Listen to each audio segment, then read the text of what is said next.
Pete Nunez, is this? Am I in that movie where you wake up every morning and the same thing is going? The Groundhog Day. Sure. You know, I feel like we're in 2005, 2007. It's the same debate. It's the same debate, goes back to 1981, actually, when Congress tried and failed to deal with immigration reform then.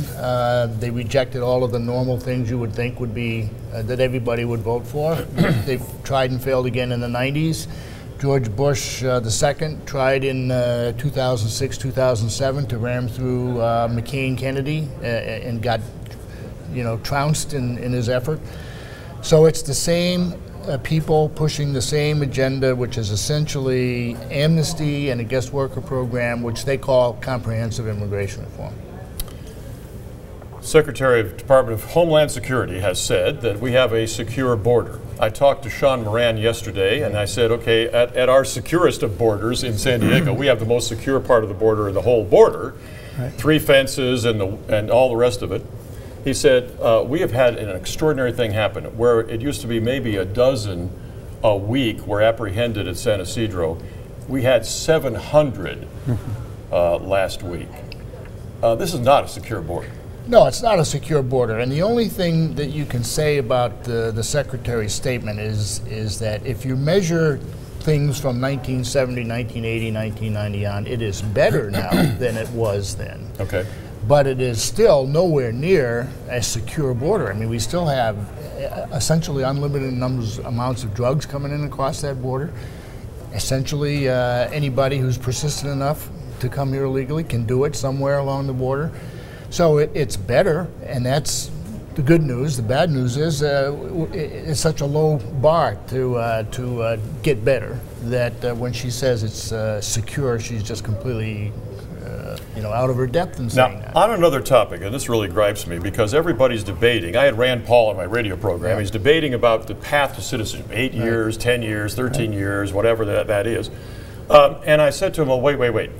Before you get to that point, in your bill, you would give an instant legal status to every illegal in this country in your probationary or temporary work permit.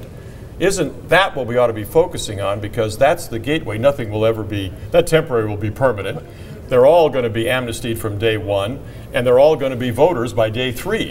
Have I got this wrong? No, that's exactly right. I mean, what the people want is legal status. I mean, certainly they may want citizenship in the long run. But once you give them a legal right to be here, whatever you want to call it, you are absolutely correct. We're never going to take that away. So those people are here forever. And what, the 2 worst things about amnesty are it encourages additional illegal immigration. Sure, that's what happened. That's happened after '86. And the other thing is that as long as we have our current legal immigration law, which allows for family reunification, for every person that we gave amnesty to in the '86 Act, 2.7 million, about 5 additional people for every one come in legally. 5 times that number came in legally. Right. As a result. Over the succeeding years. So you're looking at, if there's 11 million here, you're looking at another 66 million people that are eligible for legal immigration in the future if we keep our current laws. Let's talk to Rob. Rob, you've got this group, this coalition to kind of counter the pro-reform folks. What do you want? Well, we have a superior plan, we believe, and it involves triggers, like you had alluded to with Rand Paul. They want to do instant citizenship or a path to citizenship with giving them legal status at the beginning of the plan. And I believe the Gang of 8 that's going to come out of the House will have something similar to that. We propose triggers, conditions that have to be met, because we're trying to learn from 1986, the Simpson-Mazzoli Act.